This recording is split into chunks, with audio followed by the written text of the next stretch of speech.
Women of Reddit, what is your nice girls finish last story? I had spent a year building up the confidence of my ex-boyfriend who was extremely insecure. Consistently reinforcing him that he is attractive, smart, worthy of any woman's time. You know, stuff a girlfriend should do for their partners. He left me for the girl he thought he never had a chance with because, in his words, "You made me feel like I could do anything I want." I did not realize that involved doing other girls too. I had been telling my best friend for months about the huge crush I had on a guy in one of my classes. One day I asked if she would be there when we first hung out so I would be a little more comfortable. She had a class with him too, but neither of us talked to him much. She brought up the topic of sex and was telling him how she'd slept with 5 1/2 guys and was asking him about his experience. I admitted I'd never kissed anyone. After, he asked if she wanted to go to the soccer game with him while I had to go home. Within the week they were F-king and she paraded him around me. I was voted into president of student council in my college. I worked with younger girls who just wanted the title on their resumes and perks. I kept strict with them that the students' money should be for prizes and awesome parties for the students, not expensive trips and rewards for council members. Tuition is expensive enough, we should give back as much of that as possible to the students' experience. Well, after almost an entire year of fighting with these selfish people, they thought I was being unfair to them, voted me off with a week of my term left, so they could go on one last student paid trip while charging the students for the last activities they put on. It was crushing and really put bigger politics into perspective for me. First grade. I will never forget. Our teacher, who up until this point I viewed as a champion of goodness and justice, had to leave the room and told us to sit silently Indian style, yes I'm that old, in front of her chair to wait for her return. I was the only one who did it the entire time she was gone. Meanwhile, about 8 little asshole boys ran around screeching like hooligans until someone shouted "Teacher's coming." And those misbehaving brats lined up in front of me like little angels right before she entered the room. They all got lollipops for being in the front row. I had left some space because I had remembered how teacher had always laughingly said, "Leave a little room for my feet." Everyone else, myself included, got punished. My face burned with rage and I cried, but I did not tattle because I knew teacher didn't like tattletales. The injustice burns me to this day. And that was the day I learned life isn't fair. I was 6. My good friend had horrible breast cancer. During her recovery, her good friend who was a nurse hung out with and helped with her recovery. It turns out the good friend was having an affair with her husband. I had a crush on a guy, who was also a very close friend, whom I would eventually end up dating. I wanted to ask him to prom, but I had heard through the grapevine that a mutual friend wanted to ask him to prom as well. So I called her and asked her if she was intending to ask this guy to prom. She said no. And I said cool, because I'm going to ask him to prom. I asked him to prom that week.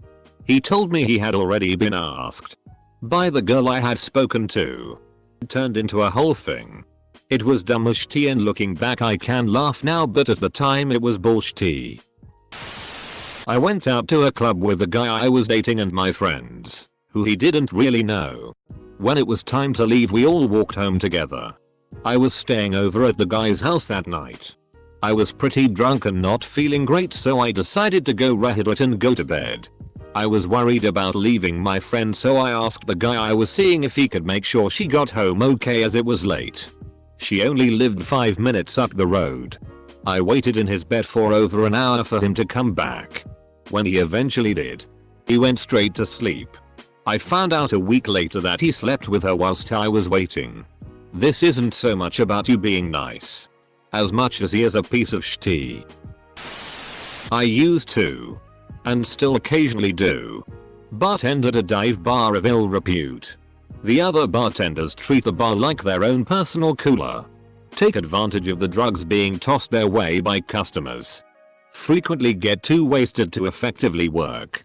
disappear into the stock room to FCK customers while the bar is still open, and of course overcharge customers to pocket the extra cash. I don't do any of these things. Don't do any of the drugs offered to me, for the most part. Stay sober so as to be able to count money, and always let sh-faced customers know when they've accidentally given me a $10 bill as a tip when I'm sure they meant to hand me a $1. I have a boyfriend, and let the more amorous customers know that I'm faithful and there's no chance. I try to be a good employee.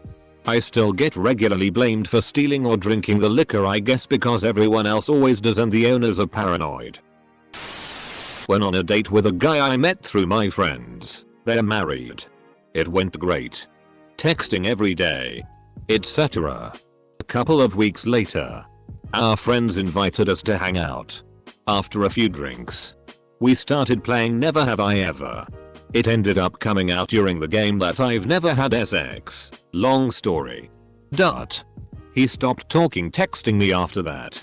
I found out a few weeks later that he started sleeping with one of our friends that was over that night. They started dating soon after that and coming over to hang out. Then my friends mentioned all of us going bar hopping. It sounded fun, and I was game. Then they said, actually, would you mind babysitting the kids? You're responsible and we trust you. Besides, it's gonna be couples going anyways. Full stop. I learned that day that responsible circumflexidiaris is a cute fun. At least I have a great job and a motorcycle. I had been dating a guy for roughly a month after being friends for a year or so. One day he told me that he wanted to break up because he had realized he was in love with his old friends with benefits, and that I want her to make me happy the way you make me happy. 12-year-old me was a chubby, socially awkward dork with braces and awful frizzy hair. The whole 9 yards of awkward puberty. I didn't have many friends because I had awful social skills. And most of the friends I had were boys because I didn't know how to interact with other girls very well. I would always try to be there for my guy friends. Always be there when they wanted to hang out or have someone to talk to. Obviously I was crushing on all of my friends. Everyone else was getting boyfriends, why couldn't I have one? Because I was an awkward dorky kid with zero confidence and nothing to offer. That's why. Took me a couple of years to figure out that just being nice wasn't going to get me noticed as a romantic partner. I needed to develop my own personality and grow into a real person with a life. I'm happy I don't just feel like a nice girl anymore. I was infatuated with this guy in my first year of college. We hung out. He lived on my floor. And I really wanted to go out with him. But I was too nervous. So one day, I bake a tray of brownies. I make them from scratch, spending hours to impress him with my man-catching baking skills.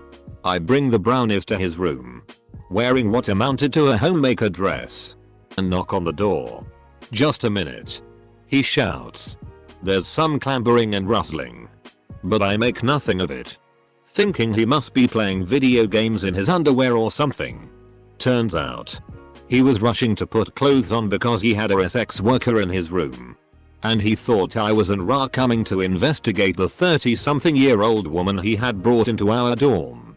Long story short, I ate the brownies by myself that night and he never spoke to me again. Perhaps out of embarrassment at being caught paying for sex. I got diagnosed with juvenile arthritis senior year of high school. I decided to go off 180 miles away from home for college instead of going to the school I hated that was 30 minutes away. My first semester went great. I had fun, made friends, and got all A's.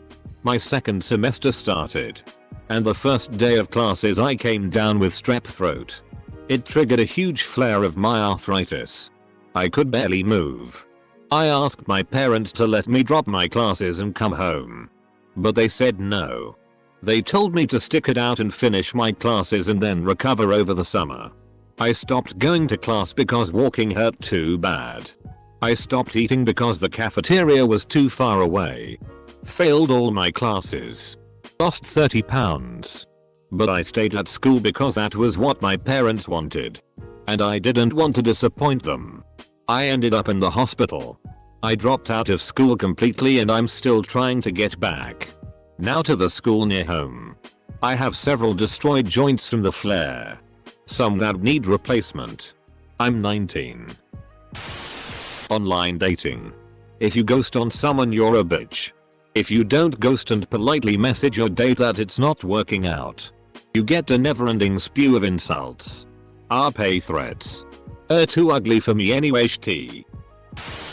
I got a B in my freshman year wood shop because I wouldn't cut in line to use the machines. I also wouldn't protest when anyone else cut in front of me. As a result, several of my projects were literally the last ones turned in. Nice means spineless. Right? Not cutting in line equals nice. Letting other people cut in front equals spineless. I don't steal boyfriends. But I have had multiple boyfriends stolen from me.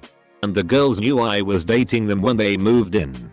Also, being the good girlfriend usually devolves into a situation where you're being taken advantage of and paid household and emotional labor. This guy that I was good friends with for a long time always tried to make it more than a friendship. He sleeps around with a lot of girls, and even though we got along great, I didn't want to be just another one. This past October we started hanging out every day and things were heating up for sure, but I was still hesitant and he told me that I was his dream girl and that he wanted to date me someday. I ended up sleeping with him and whatnot, and about a month later, the minute things got too serious, he bailed and told me that I was too nice, and he basically said he would cheat on me if we dated because he is not a one-woman guy at this point in his life. Sucked that I gave him a chance, but at least he was honest with me. TL. I introduced an acquaintance of mine to my then girlfriend. The friend didn't know we were dating. And later in the night asked if my girlfriend was there with another woman. I said, no. She's with me. We are dating. By the end of the night, the friend and, now ex-girlfriend, are making out and end up going home together. I have watched the majority of my friends trap their partners. Flushing the pill down the toilet. Not even bother to take it. Stabbing condoms. And I always thought it was a truly deceitful way to bring a child into the world. Fast forward 10 years and I'm almost 30. Not married and no children because my boyfriend is a commitment phobie. Meanwhile, all the trapper slappers, as I like to call them, are married with big houses and families. They have everything I want. But not the way I want it. Your friends are terrible people. My ex cheated on me before we were married. Obviously I gave him the second chance he begged for. 3 months shy of our 20 years anniversary. The divorce was final. After he cheated on me again. And got engaged to another woman while he was stationed in another city. Postscript. She and I became friends. Still are. She had been told we were divorced already and had no idea someone was being hurt. But as for finishing last? Maybe not in the long run. Both his fiancée registered sign and I are engaged to amazing men a couple years later and deliriously happy. I had a crush on my current boyfriend for nearly 6 years before we started dating. We chalked it up to mainly bad timing. Either one was in a relationship, or the other one was. When we finally got together, I came to find out that not only did boyfriend have a crush on me too, but a close mutual friend of ours had explicitly told him not to go for me. Because said friend selfishly wanted to try to go for me himself. Sad thing is, our now ex-friend is married. And was back then too. I considered this person a close friend. But he ended up being a womanizing assbag. Because of this asshole. We both ended up in several horrifically shitty abusive relationships before finally getting together years later. At least there's a happy ending. Thanks douche. Edit. I apologize if I misunderstood the meaning of nice girls finish last. Took a quick glance at work and furiously began typing. I think I thought it meant something else. But regardless. Most of you guys have been great and more than understanding. Either way. Thanks for letting me vent. When I was 16, I found out that I needed to be in a wheelchair for 6 months because of health problems. I told my then girlfriend about it over Skype. After telling her, she turned off her cam and switched to messaging. She asked how long I'm supposed to be in the chair. I told her it was to be determined because I really didn't know how long yet. In the next message, she dumped me because personal reasons. TL. DR. My first girlfriend dumped me because I was crippled. Maybe she was valid. A guy who I fell madly in love with told me he didn't think relationships were him and he needed time to work on school and figure himself out. He had a new girlfriend in 2 months. It was because I wouldn't sleep with him. I was in love with my best friend and didn't know it whilst growing up with her. I always made sure she did her homework, even if that meant I did it. I was happy to. I'd give her incentive to get up in the mornings for school. 2. Our first class started at 7:05 AM. Like buying McDonald's and have coffee ready. We always played around and kissed in front of teachers and students to make a statement. But it was, to me, noted that we liked guys and it was just an act. So when she finally made a move on me, I was so confused and ruined it. She is probably the only girl I'll ever love. I had been with my boyfriend at the time for 7 years. We had built a life together. He took an out-of-town job that paid really well. He was gone for 6 weeks at a time and then home for 1-2 weeks. I called him every day. FaceTime. Texts. Multiple times a day. When he stopped answering me as much as usual, I didn't think anything of it. I know he gets busy. Flash forward 2 effing years later. He had been seeing a woman who lived about an hour from us for 2 goddamn years. Lying about his business trips to go see her. I only found this out because she sent me a Maury-style collage of her other boyfriend. My boyfriend and a baby that she claimed was one of theirs. After 9 years together, I packed my shit and never looked back. For your information, it wasn't his baby. Edit. I am way happier. I've noticed many of my friends are afraid to speak up. Whether it's getting the wrong order or a bad table at a restaurant, receiving poor customer service, being treated unfairly by others, etc. Women are generally taught to not make a fuss and keep our mouths shut. Like, my friend would rather eat something she doesn't like than tell the waiter, "Hey, this isn't what I ordered," for fear of seeming like a bitch or drawing attention to a problem. I wasn't raised that way. So it kind of drives me crazy to watch my friends act this way. But I recognize it's a symptom of a deeper problem within the patriarchy. Edit. Thanks to the men of Reddit for the downvotes. Nasty comments and proving my point. Nothing I love more than men coming into a post aimed towards women and telling women how they're wrong. Dude here. Also have trouble with this sort of stuff. Someone needs to actually make me angry before I'll say something. Or else I feel like the bad guy. I'm usually not a nice girl, and for good reason. Self-defense. I work in a male-dominated field with a lot of social inept and misogynistic men, mostly grad students and postdocs. I'm no nonsense and admittedly have adopted a very stern face and demeanor. It keeps me safe from harassment. Well, some guy complained and I got spoken to by HR for being intimidating. I was told I have to be nicer. The only thing missing from the conversation was being told to smile more because I'm prettier when do. Okay.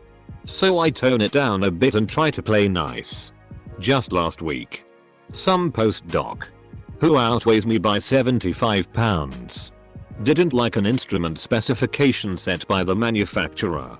So he cornered me in my office, blocked the door, stood over me, and berated me for 30 minutes. All I could think was, I have to be nice. I have to be nice. I have to be nice. I'm still shaking. Jesus Christ. That's awful. Did you go right back to that same clueless HR department and report what happened? Or do you feel like there would be repercussions? I'm a little too much of a romantic. I went to a very small high school, like laughably small, so I never had a relationship or anything during that time. All of my friends in college have experimented or been in relationships, but I never have. I'm very shy and have a hard time putting myself out there. But I also want my first experience to be with someone that I like. And not just a hookup. I met this dude at my friend's brother's concert. I was like 13, he was maybe 15. We had talked a little about bands. We both really loved Black Sabbath and Metallica. Eventually stopped talking, then bam, I'm 15 at my first punk house show and he's there. His friend's band is playing. We caught up and talked. I had an extra municipal waste ticket, so I asked him if he wanted to go with me. Night of that show he convinced me to not get a train ticket. Says he does it all the time. We got caught and I had a $75 fine. That pissed me off and kind of soured me for the night. I let him make it up to me by taking me to see Zombieland a month later. I kissed him after the movie in the car. Real f***ing sweet like. Told him to call me. Couple weeks go by, I'm at the punk house for a show and as I show up he's going upstairs with some chick just like the movies where she's got his hand and is leading him up the stairs. Whatever. College happened and I became a f***ing WH-re.